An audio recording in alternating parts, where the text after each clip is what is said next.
की जय। भगवान की 16,108 रानियां थीं। हर रानी का कक्ष अलग अलग था और हर रानी के रूप में भगवान सदैव विद्यमान रहते थे हर रूप से। और भगवान ने भी 16,108 मजबूरी में आकर के विवाह किए। एक भी भगवान का विवाह बढ़िया से हो गया हो, अच्छे से हो गया हो, नहीं, एक भी नहीं हुआ। क्यों? क्योंकि कभी गौएं चराने गए, वहां विवाह करके बैठ गए, कहीं वहां स्वयंवर देखने के लिए गए, विवाह करके बैठ गए, कहीं कन्याओं की लाज बचाने के लिए गए, भौमासुर से वहां स्वयंवर करके बैठ गए। ऐसे भगवान के 16,108 विवाह हुए। तो जो ब्राह्मणों के द्वारा विवाह होता है, सुंदर गुण मिलाए जाते हैं, नाड़ी दोष देखा जाता है, योनि विचार देखा जाता है, सब कुछ देख करके जब विवाह किया जाए तो उस विवाह में कभी विवाह टूट ही नहीं सकता है, कोई संकट आ ही नहीं सकता है। और जिसमें मिलाया नहीं जाता है ऐसे ही हो जाते हैं मनमौजी। फिर वो 1-2 साल चलते हैं, दुनिया के लोग जरूर देख रहे हैं, 1-2 साल तक चलते हैं, उसके बाद में वो तलाक करवाते घूमते हैं। कहते हैं कि विवाह होता है तो नारी के 3 रूप बताए गए हैं। नारी के वैसे 3 रूप होते हैं। पहले रहती है कुमारी, बाद में होती है नारी, उसके बाद में होती है महतारी। हैं? पहले कुमारी होती है, फिर नारी होती है, उसके बाद में महतारी होती है। भगवान राम ने शूर्पणखा से विवाह क्यों नहीं किया था? क्योंकि पहले भगवान राम जानते थे कोई दुष्टनी आई है, प्रवृत्ति की है, लक्ष्मण के पास क्यों भेजा था?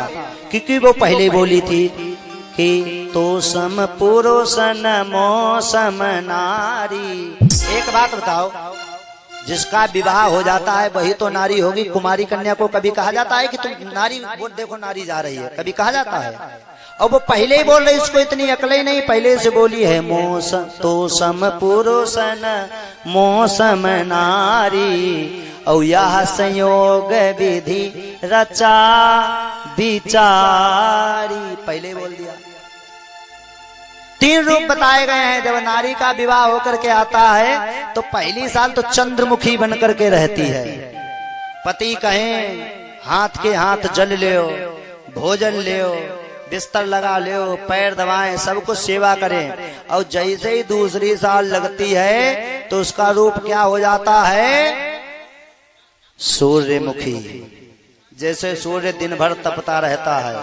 दूसरी साल थोड़े से पुराने हुए तो स्वामी जी खेत से काम करके आए। स्वामी जी कहें, ए देवी जी जरा 1 गिलास पानी जो तुम मेरे लिए बैठे रहे का, पी नहीं पा रहा है भाई का।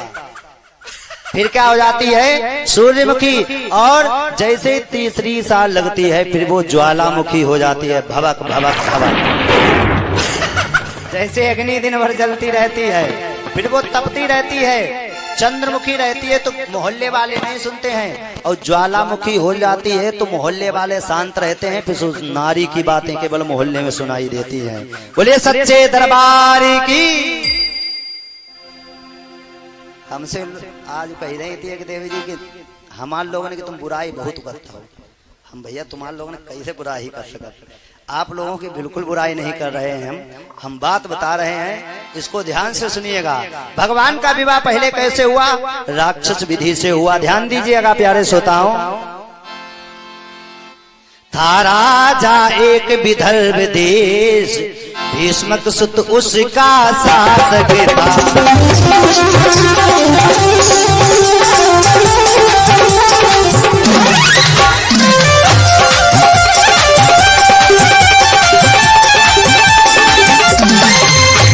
था राजा एक विदर्भ देश,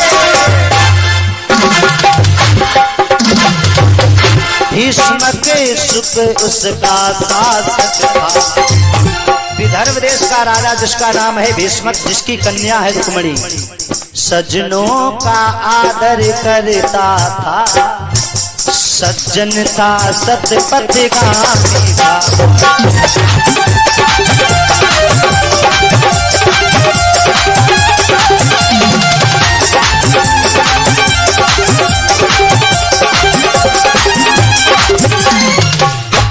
एक कन्या थी जिसका नाम है क्या? रुक्मणी। हमारे संत जन भाव देते रुक्मणी कहाँ मिली थी? कोई भी भीष्मक की कन्या नहीं थी। तो एक बार भीष्मक राजा स्नान करने के लिए गए सरोवर में। तो क्या हुआ प्यारे, सरोवर में उन्होंने देखा एक कमल के पुष्प पे एक रखी हुई कन्या रोती हुई आ रही है। तो भीष्मक ने सोचा है आज मुझे साक्षात लक्ष्मी मैया मिल गई हैं, देखो कमल के पुष्प पे आ रही हैं। जिसकी कमी थी वो कमी आज पूर्ण हो गई है मेरी। क्या हुआ, भीष्मक ने उस कन्या को उठाया और अपने घर में ला करके दे दिया देवी जी को। ए देवी जी, ये कन्या है, इसका आप पालन करो, अपने घर में आज से रखो, सेवा करो, बड़ी हो जाएगी तो इसका विवाह कर देंगे। धीरे धीरे रुक्मिणी मैया भी बड़ी हुई तो क्या देखा है, एक दिन कुछ संत बांके बिहारी की मूर्ति लिए जा रहे थे गली से गुजरते हुए। तो संत कीर्तन गुनगुनाते हुए जा रहे, ये रुक्मिणी मैया दरवाजे पे खड़ी। तो रुक्मिणी मैया ने दरवाजे से देखा कि कुछ संत जा रहे हैं, भगवान का कीर्तन गुनगुना रहे हैं। तो रुक्मिणी मैया की नजर लड्डू गोपाल पे गई। तो रुक्मिणी मैया ने कहा ये भगवान कब मिले, कहाँ मिलेंगे, कैसे मिलेंगे? बोले बेटी तुम एक कन्या हो, इनको पति रूप में तुमको मान लो तो तुमको समझ ले पति रूप में ही मिल जाएंगे। बाबा जी ने कहा रुक्मिणी से, अरे रुक्मिणी जी के मन में यही बात बस गई, क्या इनको पति रूप में मान लूं, ये भगवान नहीं दे सकते हो? बोले ए नहीं, फिर तो तुम्हारे पास ओरिजिनल चल करके आ जाएंगे। अच्छा, रुक्मिणी मैया ने तभी से भगवान को बचपन से ही पति मान लिया है। अब भगवान की ही झांकी आंखों में बसी है। एक दिन की बात है, जब रुक्मिणी मैया विवाह योग्य हो गई, कन्या जब विवाह योग्य हो जाए तो उसका विवाह अच्छा घर ढूंढ करके, अच्छा कुल ढूंढ करके, अच्छा वंश ढूंढ करके, अच्छा परिवार ढूंढ करके विवाह सुयोग्य घर में कर देना चाहिए। अब खूब जान पहचान करके, क्यों पता लगे वहां तुम कन्या को करा, कन्या पूजा पाठ करने वाली, और पता लगे वहां रोज सुबह शाम मछली मार कर खाई जाती है, तो ये भी गलत है, हैं? खूब देख करके, रामचरितमानस में भी लिखा गया है कुल घर बर सब कुछ देख लेना चाहिए, तब विवाह करना चाहिए। कहीं के मारे पता लगे ब्राह्मण पहुंचे और ठाकुर से शादी करवा दिए वहां जाकर के। यहाँ हर चीज देख लेनी चाहिए, बोलिए सच्चे दरबार की जय। ऐसा होता है ना। तो प्यारे क्या हुआ, रुक्मिणी मैया ने मन से मान लिया। रुक्मिणी मैया को देखा एक दिन भीष्मक राजा ने, अरे मैंने तो देखा ही नहीं, मेरी कन्या बड़ी हो गई है, इसका विवाह कर देना चाहिए। देखा है विवाह के लिए कौन सही रहेगा, बांके बिहारी सही रहेंगे, नंदलाल सही रहेंगे, क्योंकि वो बहुत खूबसूरत है, उनसे विवाह करेंगे।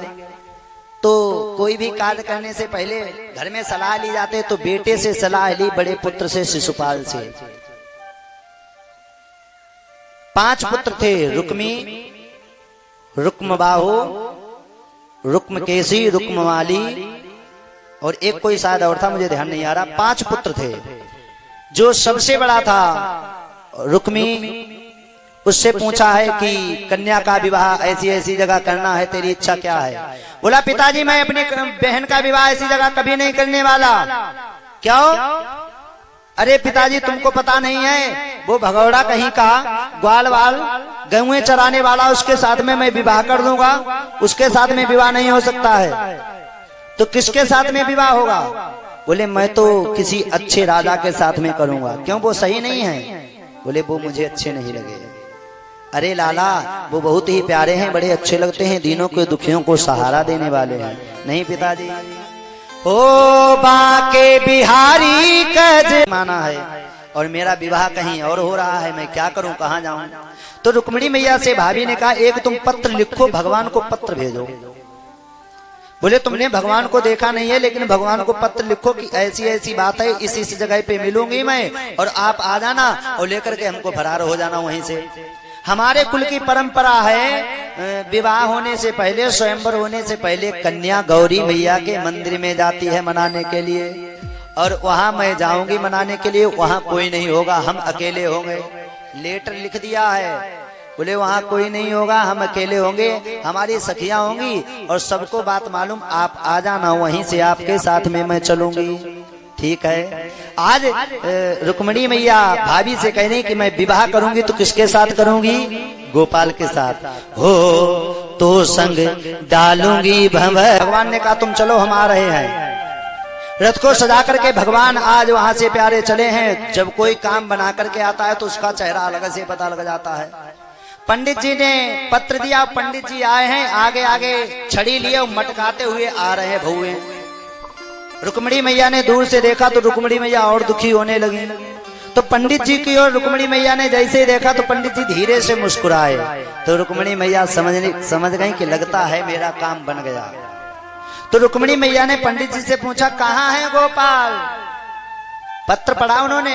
बोले पढ़ा नहीं, उनको साथ में लेकर के आया हूँ। यहाँ पे कुर्सी डलवा करके रुक्मिणी मैया की झांकी भेजेंगे। भैया कुर्सी कहाँ गए? देखो कुर्सी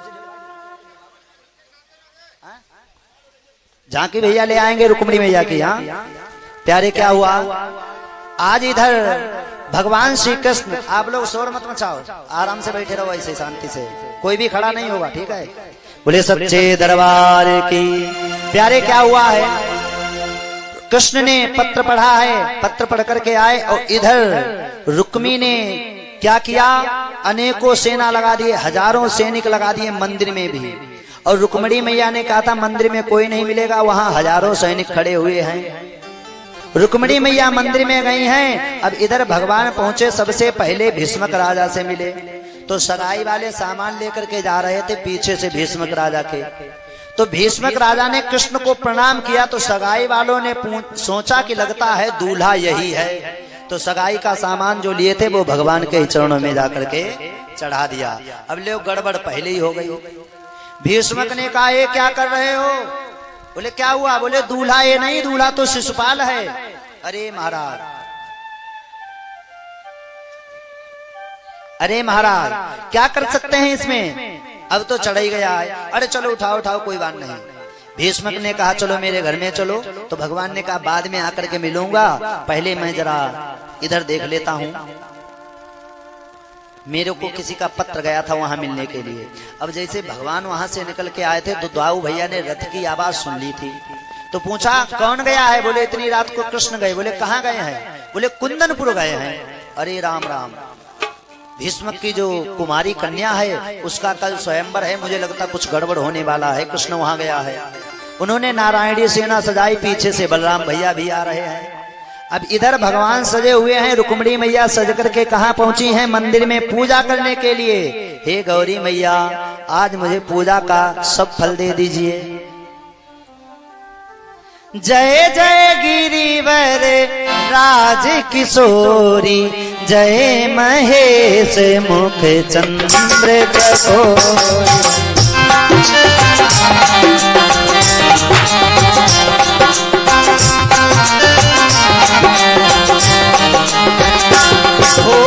जय जय गिरिवर राज किशोरी, जय महेश मुख चंद्र चकोरी।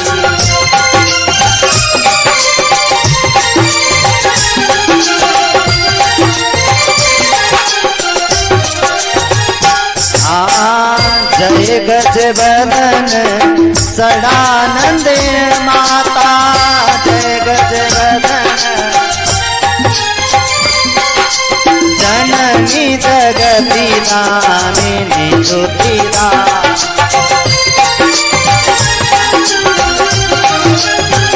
मैया देवी पूजी पद कमल तुम्हारे, सुर नर मुनि सब होए सुधार।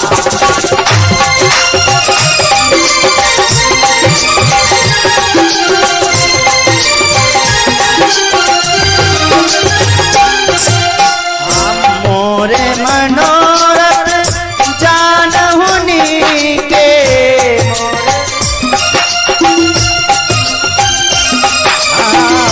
मोरे मनोरथ जानहुनी के, मोरे मनोरथ बसहूँ सदा उरे पुर सबरी।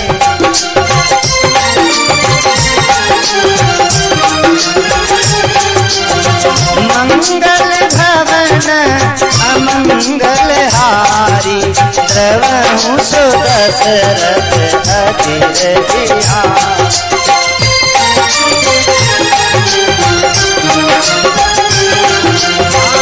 अब प्रभु कृपा करो प्रभु कृपा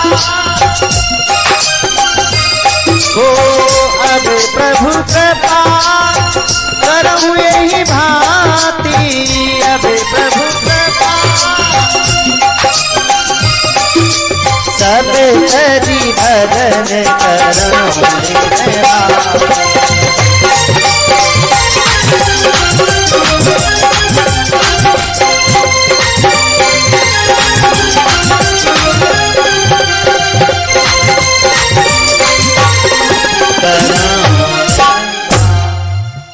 क्यों कोई झांकी लेने नहीं गया क्या भैया?